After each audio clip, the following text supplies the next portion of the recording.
الرحمن الرحيم قالت نملة يا أيها النمل ادخلوا مساكنكم لا يحطمنكم سليمان وجنوده। এই কথাটা কত ভালো লাগলো আল্লাহকে, কথাটা কত দামি হলো। সুলাইমানের দল বল সৈন্য সামন্ত ঘোড়াতে সাওয়ার হয়ে আসছে, এরই ভিতরে একটা পিপুলিকা দেখে ফেলেছে সুলাইমানের দল রাস্তা দিয়ে আসছে। তখন সে এলান করছে, ইয়া আইয়ুহান নামলা দুখুলু মাসাকিনাকুম, হে আমার পিপুলিকার দল, তোমরা তাড়াতাড়ি গর্তে আশ্রয় নিয়ে নাও। এখন আসছে সুলাইমানের দল, লা ইয়াহতিমান্নাকুম সুলাইমান ওয়া জুনুদাহু, সুলাইমান এবং তার দল তোমাদেরকে চোখে স্বাভাবিকভাবে দেখতে পাবে না, ইহতিমাত করতে পারবে না, তাদের চলমান কাফেলাকে ব্রেক করবে না। অতএব ঘোড়ার খুঁড়ে তোমরা পদপিষ্ট হয়ে মারা যাবে। অতএব তোমরা গর্তে ঢুকে যাও। সুলাইমান কথাটা বুঝছেন, হেসেছিলেন। আর আল্লাহকে কত ভালো লাগলো, আল্লাহ কোরআনে তুলে দিলেন জিবরাইলকে দিয়ে, যাও নবীকে বলে দাও এটা পিপুলিকাতে বলেছিল। একটা পিঁপড়ে জাতির চিন্তা করে, একটা মুড়ি যদি আপনি ফেলে দেন তো একটা পিঁপড়ে আসবে, দ্বিতীয় জন আসবে, তৃতীয় জন আসবে, পিঁপড়ে কাউকে তাড়বে না, চল সবাই ভাগ করে খাবো। জায়গা পেয়েছে না, একজন ঘাড়ে চড়েছে, ওকে বলবে না নেমে যায়, তুইও ভালো পাবি, চল। পানিতে ভেসে গেলে একে অপরকে ধরে, তারা ইউনিটি ক্ষমতা খুব রাখে। শুধু তাই নয়, ওই পিপুলিকা খাবারটা যখন নিয়ে যাবে একে অপরকে তাড়ে না। এর বিপরীত হলো কুত্তা। যদি একটা হাতি মরে যায় 20 বছরে শেষ করতে পারবে না, তারপর আরেক কুত্তাকেও লাগতে দিবে, আগে তেড়ে আসবে তারপরে তুই কি খাবি। তা আল্লাহ তাবারক ওয়া তাআলা এইটাকে কোরআনে দিলেন কেন?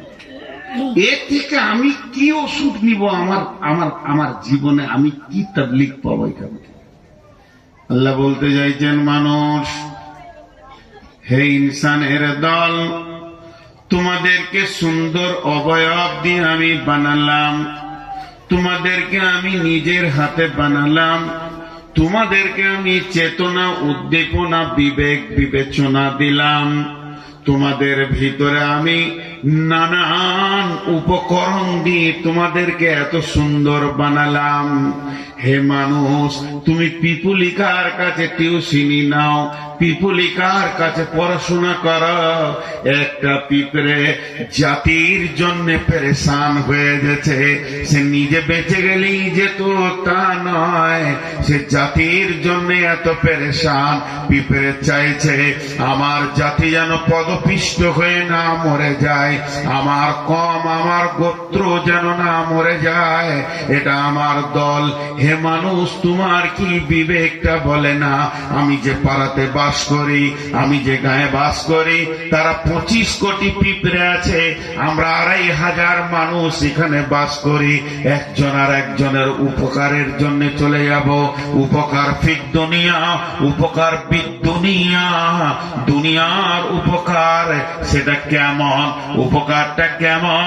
এই দুনিয়ার উপকার হচ্ছে তার অসুখ বেসুখ হয়েছে খবর নিব, তার কাছে আমি হেল্প করব, তাকে আমি তার পাশে দাঁড়াবো। বিশ্ব নবীর ব্যাপারে সচেতনতা দিয়ে দিয়েছেন। ওই ব্যক্তি মুসলমান নয়, ওই ব্যক্তি মুসলমান নয়, ওই ব্যক্তি মুসলমান নয়, ওই ব্যক্তি মুসলমান নয়, 3 বার বলেছেন, ওই ব্যক্তি মুসলমান নয়, ওই ব্যক্তি মুসলমান নয়। যে ব্যক্তি এ কথা জানার পর নিশ্চিতে শুয়ে গেল যে আমার প্রতিবেশী আজকে খেতে পাইনি।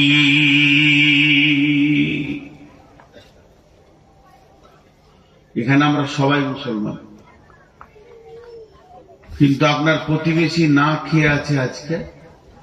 এই খবরটা যিনি জেনে নিশ্চিন্তে শুতে পেরেছেন, আমি জজ নই, এই ফাইসালা দিয়েছেন চিফ জাস্টিস নবী মুহাম্মদুর রাসূলুল্লাহ সাল্লাল্লাহু আলাইহি ওয়াসাল্লাম। ও মুসলমান না, কালেমা পড়েছে, নামাজ পড়ে, হজ করেছে, যাকাত দেয়, রোজা পালন করেছে, তারপরও বিশ্ব নবী বলছে মুসলমান নাই। তাহলে পিপুলিকার কাছ থেকে জ্ঞান লাও।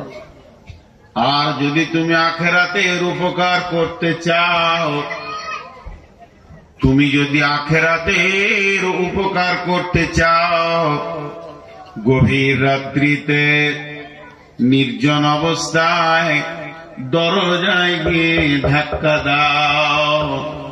এগুন নবী মুহাম্মদ সাল্লাল্লাহু আলাইহি সাল্লামের ছিল, এগুন হযরত ওমর ফারুক রাদিয়াল্লাহু তাআলা আনহু দেখিয়ে গেছেন।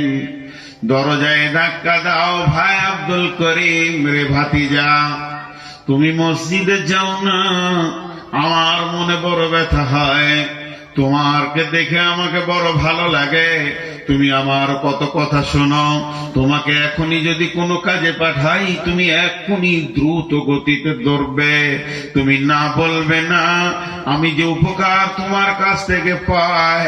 কিন্তু মসজিদে না গেলে রে বাবা, কিয়ামতের দিন জাহান্নামের ফেরেশতা তোমাকে টানবে, সেদিন আমি সহ্য করতে পারবো না রে বাবা, মসজিদে তুমি চলো।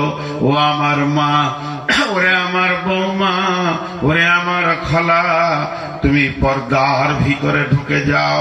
আমাকে দুনিয়াতে নিজের জাতিকে একদিকে পৃথিবীর কষ্ট থেকে বাঁচানোর জন্যে, আর একদিকে কিয়ামতের ময়দানে জাহান্নাম থেকে বাঁচানোর জন্যে আমি যেন জাতির জন্য পেরেশান হয়ে যাই, আমি নিজেকে ওয়াকফ করে দিই জাতির জন্য, আমি বলিষ্ঠ হয়ে যেন দাঁড়িয়ে যাই।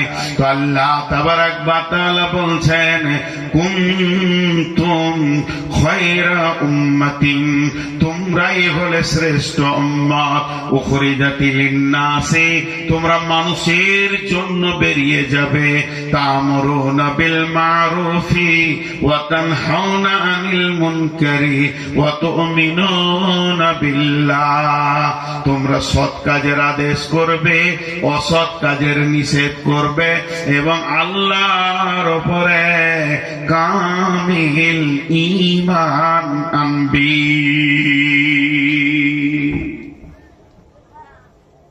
আমাদের কাজ বলে দিলেন আল্লাহ।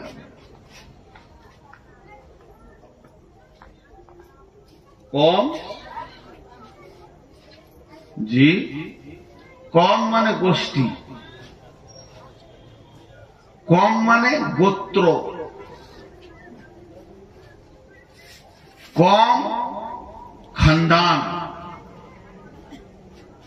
আপনাদের বিরক্ত লাগছে নাকি? পানি খেতে দিন, রাগ করলেন নাকি? আর একটু বিয়া তো রিংটাল, হুঁশ কম, সবর করেন। শহরে অনেক সম্পদ পাওয়া যায়। বিরক্ত হচ্ছেন নাকি? কমের মানে করলাম, পৃথিবীতে যতগুলি নবী এসছেন, কেউ বলে 1.5 লাখ, 1,24,000, কম বেশি যা এসছেন একরিটি গণনা কেউ বলতে পারবে না। কোরআনে 30 থেকে 40 জন নবী হাদিসের পাতাতে পাওয়া যাচ্ছে, যাদেরকে আল্লাহ মজবুত ভাবে যাদের বর্ণনাগুলো করেছেন। তবে কম বেশি 1.5 লাখ ধরে, 1,24,000, একরিটি কোনো গণনা নাই। তার মধ্যে একটা নবীকে এক পাশে রাখেন, সেটা হলো নবী মুহাম্মদুর রাসূলুল্লাহ। ইনি নবীদের নবী, নবীদের ইমাম। বাকি যতগুলো নবী ছিলেন, যত রসুল ছিলেন, তাদের যুগে যে মানুষগুলো বেঁচে ছিল তাদেরকে বলা হয় কওমে মুসা, কওমে হুদ, কওমে লূত, কওমে সালেহ, কওমে ঈসা, কওমে হারুন, কওমে দাউদ, কওমে সুলাইমান। উম্মত শব্দটা তাদের পেছনে লাগানো। উম্মত শব্দটা পেয়েছে কে? উম্মতে নবী মুহাম্মদ সাল্লাল্লাহু আলাইহি ওয়াসাল্লাম। নবী মুহাম্মদ সাল্লাল্লাহু আলাইহি সাল্লামের আমরা উম্মত। তাহলে কম আর উম্মত দুটো শব্দের পার্থক্য কি? কম হলো গোষ্ঠী বা খানদান, আর উম্মতের শব্দ আলাদা।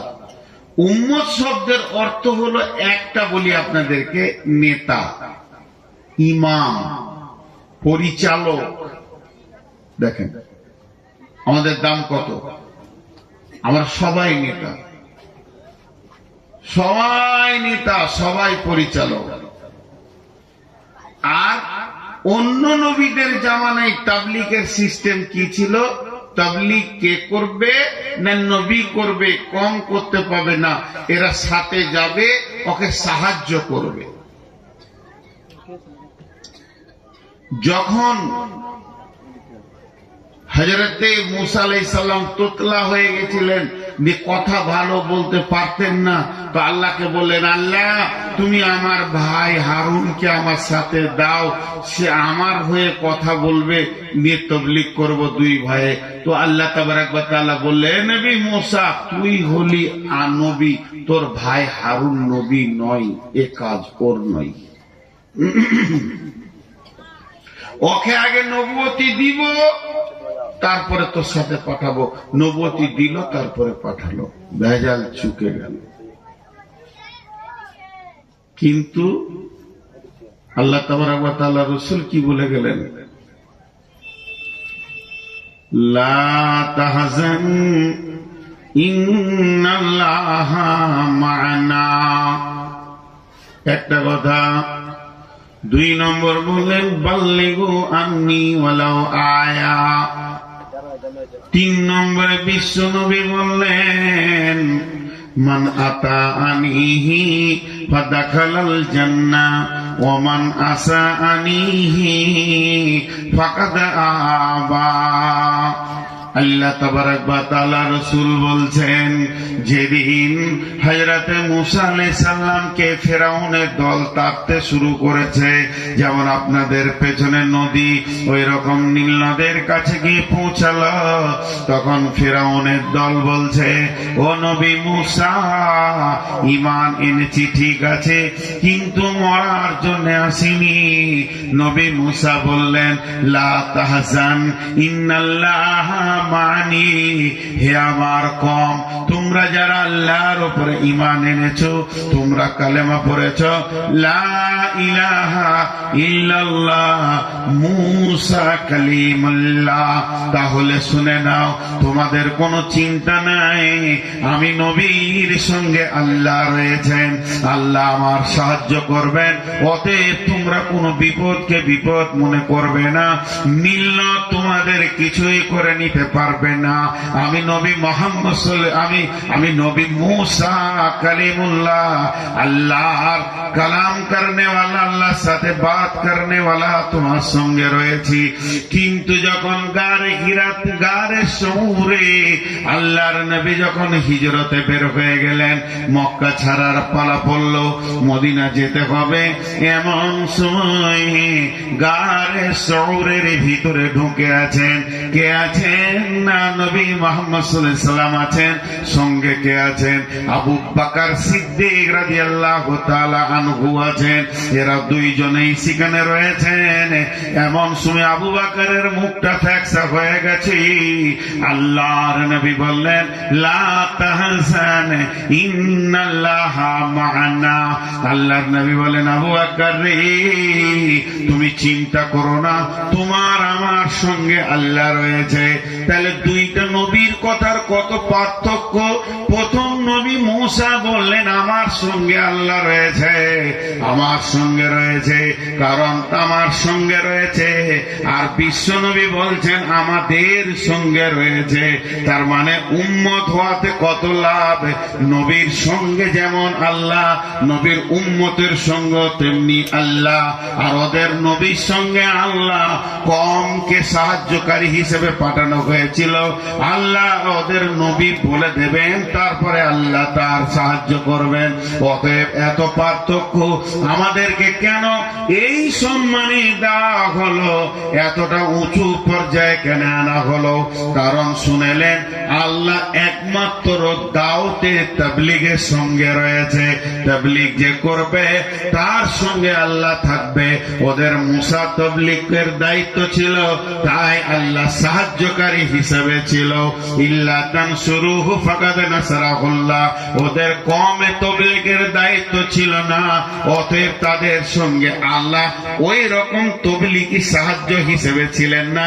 এমনি আল্লাহ বান্দা বান্দা আল্লাহ হিসেবে আল্লাহ আছেন। কিন্তু আমরা উম্মত কেমন?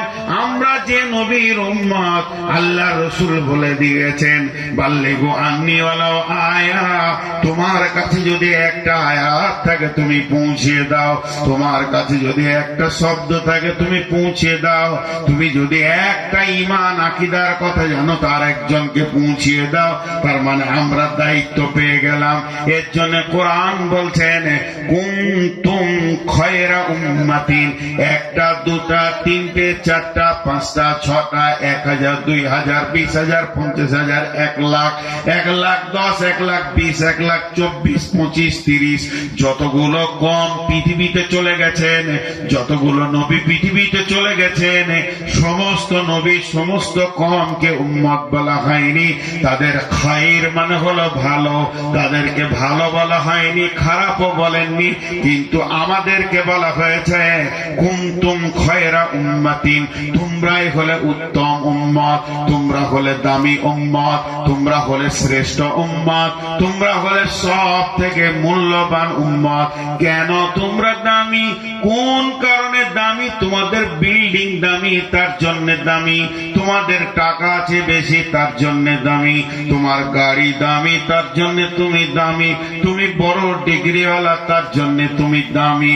আল্লাহর জন্যটাও বলে দিয়েছেন তা'মুরুনা বিল মা'রুফি ওয়া তানহাউনা আনিল মুনকারি। তোমরা এই জন্যই দামি, তোমরা সৎ কাজের আদেশ করবে, অসৎ কাজের নিষেধ করবে। সৎ কাজের আদেশ করবে, অসৎ কাজের নিষেধ করবে। এর জন্যই তোমরা দামি।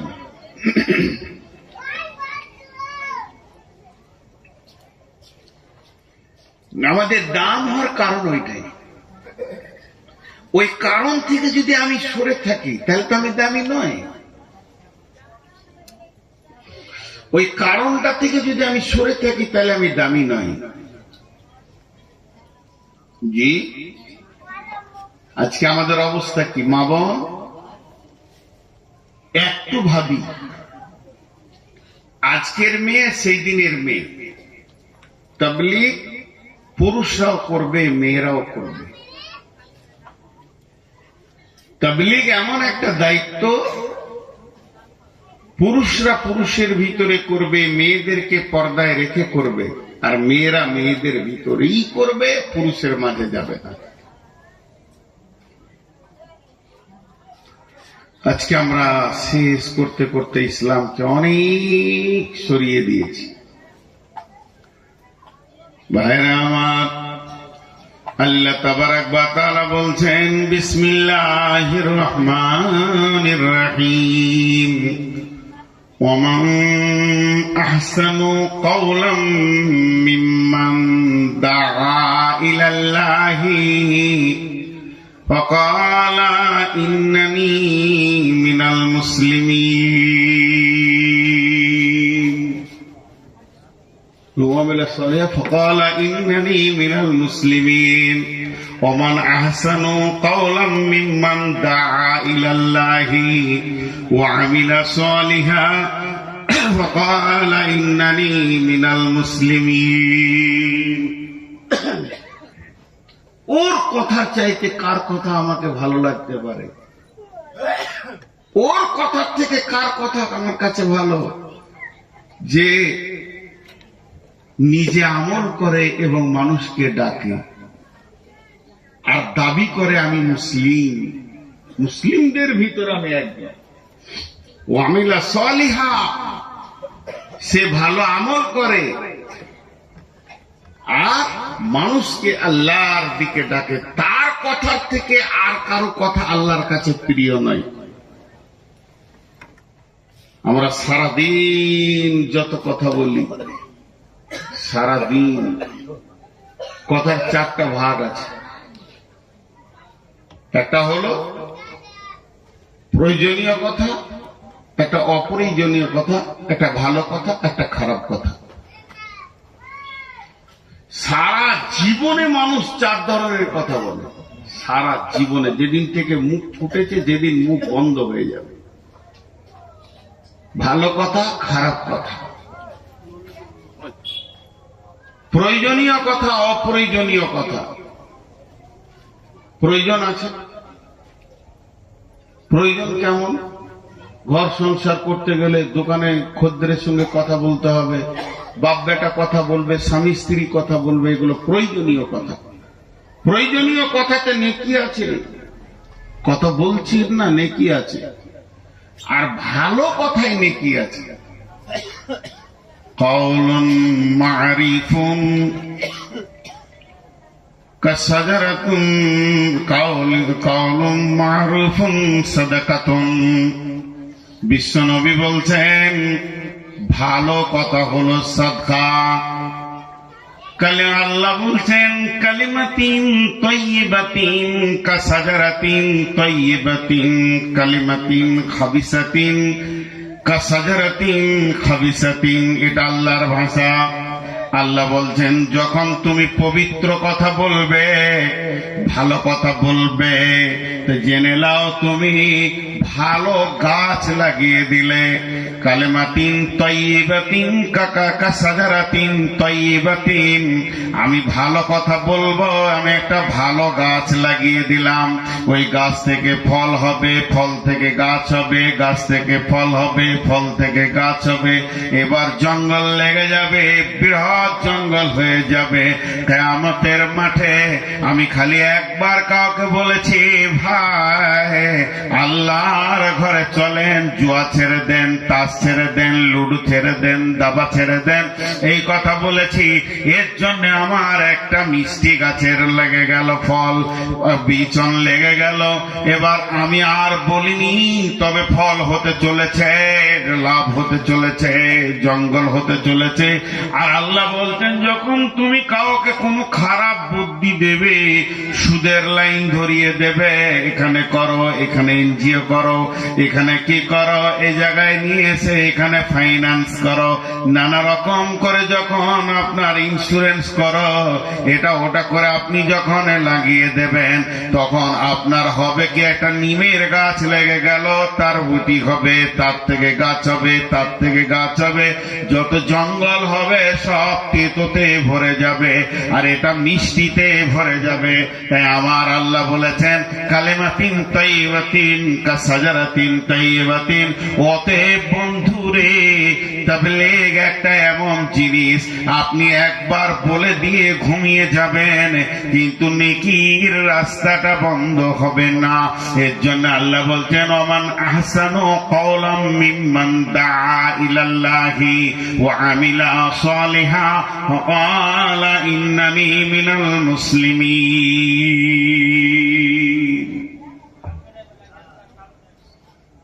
সূরা আসরতে একটা উদাহরণ দিব, বহুত লম্বা তাফসীর আছে। শুধু আসর শব্দটাকে নিয়ে তাফসীর করলে অনেক সময় যাবে। একটা উদাহরণ দিব, বুঝে নিবেন।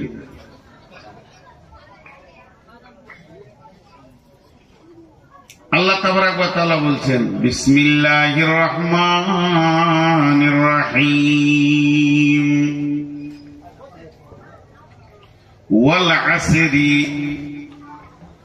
ইন্নাল ইনসানা লাফি খুসর ওয়াল আসর ইন্নাল ইনসানা লাফি খুসর ইল্লাল্লাযীনা আমানু ওয়া আমিলুস সালিহাতি ওয়া তাওয়াসাউ বিল হাক্কি ওয়া তাওয়াসাউ বিস সাবরি। দেখেন আল্লাহ আসরের কসম খেয়েছেন। এই অক্তটা বড় মূল্যবান। এই অক্তে ফেরেশতা চেঞ্জ হয়। এই অক্তটা বড় মূল্যবান। পৃথিবীর একটা জীবনের একটা দিন আসরের সময় বিদায় নেই। আল্লাহ কালকে নিয়ে অনেক কথা বলেছেন। আল্লাহ দুটি সূরা রেখেছেন ওয়াক্তের উপরে, একটার নাম ফাজর, একটার নাম আসর। আল্লাহ তাবারাক ওয়া তাআলা আসরের কসম করেছেন, ফজরের কসম করেছেন, আল্লাহ দুহার কসম করেছেন, আল্লাহ রাত্রিকালের কসম করেছেন, চলমান রাত্রির কসম করেছেন, আল্লাহ 10 রাত্রির কসম করেছেন। আল্লাহ তাবারাক ওয়া তাআলা কত সুন্দর রাতকে নিয়ে কথা বলেছেন। আল্লাহ একটা রাতকে শবে কদর বানিয়েছেন, একটা দিনকে আরাফাতের ময়দান বানিয়েছেন। বিভিন্ন রকমকে কালকে আল্লাহ এত গুরুত্ব দিয়েছেন, সময়কে এত গুরুত্ব দিয়েছেন। যে লোক সময়ের মূল্য দেয় না সে নিজের মূল্য নিজেই দেয় না। এখানে আল্লাহ আসরের কসম করে বলছেন ইন্নাল ইনসানা লাফি খুসরি ইন্নাল ইনসানা লাফি খুসরে। নিশ্চয় মানুষ ক্ষতিগ্রস্তর মধ্যে রয়েছে। এখানে কোন জাতিকে বলা হয়নি, মুসলমান বলা হয়নি, হিন্দু, জৈন, খ্রিস্টান, বৌদ্ধ আপনার বলা হয়নি। এখানে কোনো মেনশন করা হয়নি। হানফি, সাফি, মালিকি, হাম্বলি, দেওবন্দি, শিয়া, সুন্নি, কাদরিয়ানি, চিশতিয়ানি, নেকশবন্দি, ছোটর মিতর, রাজমিস্ত্রি, লিভার, ড্রাইভার বলে কিছু বলা হয়নি। এক কথায় আল্লাহ বলেছেন ইন্নাল ইনসানা। সারা পৃথিবীর বুকে যত মানুষ রয়েছে লাফি খুসরি, তারা ক্ষতিগ্রস্তর মধ্যে ডুবে রয়েছে।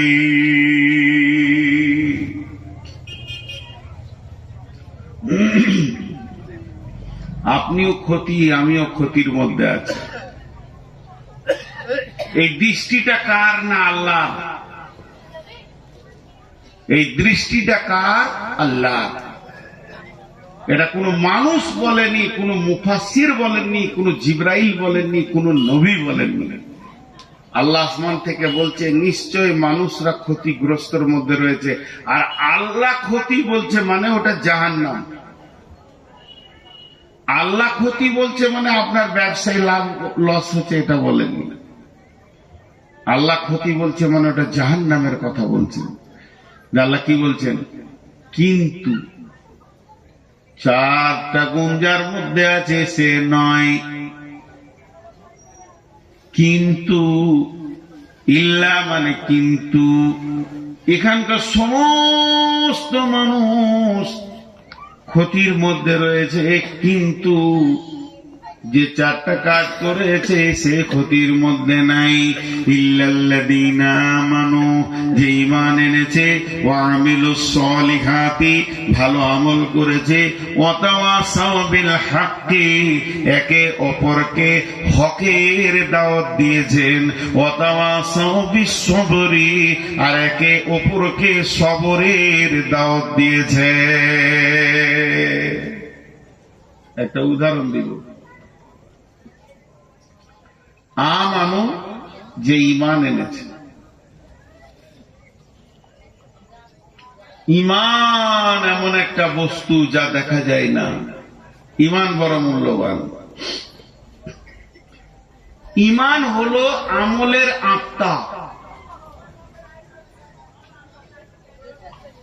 ঈমান হলো আমলের আত্মা। মা বোন, ঈমান হচ্ছে আমলের আত্মা। যে দেহে আত্মা নেই ওই দেহের মূল্য নেই। যে আমালে ঈমান নাই ওই আমলের মূল্য নেই। একটা মৃত মানুষের যেমন মূল্য, একটা মৃত গরু ছাগল ভেড়ার যেমন মূল্য, তার কোনো মূল্য নাই, পচে যাবে, সরে যাবে। যে পৃথিবীতে সমস্ত আমল করবে কিন্তু ঈমান রাখলো না, জেনে নিতে হবে ও মৃত, ওর আমল কাজে লাগবে না, ওর আমল কাজে লাগবে না। ঈমানবিহীন আমল কোনো কাজে লাগবে না। আমলে ছুটি আছে, আমলে ছুটি আছে, আমলে কম বেশি হলে ক্ষতি নাই, কিন্তু ইমানে ছুটি নাই, কম বেশি হলে ক্ষতি আছে। দুটি উদাহরণ দিব, মন দিয়ে শুনেন। আমরা এশার নামাজ পড়ে বসেছি, ফজর পর্যন্ত কোনো ফরজ নামাজ নাই, আপনি নফল যত পড়তে পারেন। ফজরের নামাজ পড়ে নিব, জোহর পর্যন্ত কোনো মুফতি কোনো মুহাদ্দিস আপনাকে বলবে না যে আপনার নামাজ ফরজ আছে, এখন নফল পড়তে পারেন। জোহর পড়ে নিব, আসর পর্যন্ত ছুটি, আসর পড়ে নিব, মাগরিব পর্যন্ত ছুটি, মাগরিব পড়ে নিব, এশা পর্যন্ত ছুটি, এশা পড়ে নিব, আবার ফজর পর্যন্ত ছুটি। তার মানে দিনে 5 বার নামাজ। 1 মাস রোজা রেখেছি, সওয়ালে রোজা রাখেন, অসুবিধা নেই। কিন্তু 1 বছরে 11টা মাস ছুটি হয়ে গেল, আর রোজা ফরজ নেই। কয়েকশো কোটি টাকার আপনি মালিক, একবার জাকাত দেবেন সারা বছরে, আর জাকাত দিতে হবে, ছুটি। আপনি হালাল খোর, হারাম খোর নন। হজ জীবনে একবার, সারা জীবন ছুটি, টাকা থাকলে 20 বার করেন। তাহলে হজ জীবনে একবার, যাকাত বছরে একবার, যদি আপনার মাল থাকে তো হজও তাই।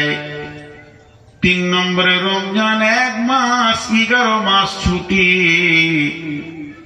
আর আপনার কিনা নামাজ হলো দিনে 5 বার, মধ্যখানে ছুটি। তো ঈমান কতক্ষণ?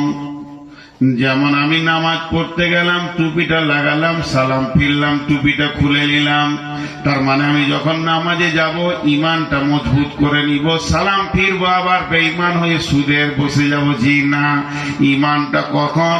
ঈমান এনেছি যেদিন মায়ের পেট থেকে পৃথিবীতে এসেছি, আমার কানে আজান পড়ে গেছে, যেদিন আমার জ্ঞান হয়েছে, সেদিন আমি কালেমাকে বিশ্বাস করেছি। রাদিতু বিল্লাহি রাব্বান ওয়া বিল ইসলামি দীনান ওয়া বিমুহাম্মাদিন নাবিয়্যান ওয়া রাসূলা। আমি আল্লাহকে রব বলে মেনে নিয়েছি, ইসলামকে দিন বলে মেনে নিয়েছি, এবং শেষ নবীকে আমি আখেরি পয়গম্বর মেনে নিয়েছি। এই ঈমানটা সকালে থাকবে, বিকালে চলে যাবে। 1 ঘন্টা ছুটি আছে, 1/2 ঘন্টা ছুটি আছে, জি না। এই ঈমানটা কত দূর নিয়ে যেতে হবে? ঈমানটা কবর পর্যন্ত পৌঁছাতে হবে। যখন আপনি কবরের ভিতরে ঈমানকে ঢুকিয়ে দিতে পারবেন, তখন আর আপনার টেনশন নাই, ঈমান আপনাকে জান্নাতে ঢুকিয়ে দেবে।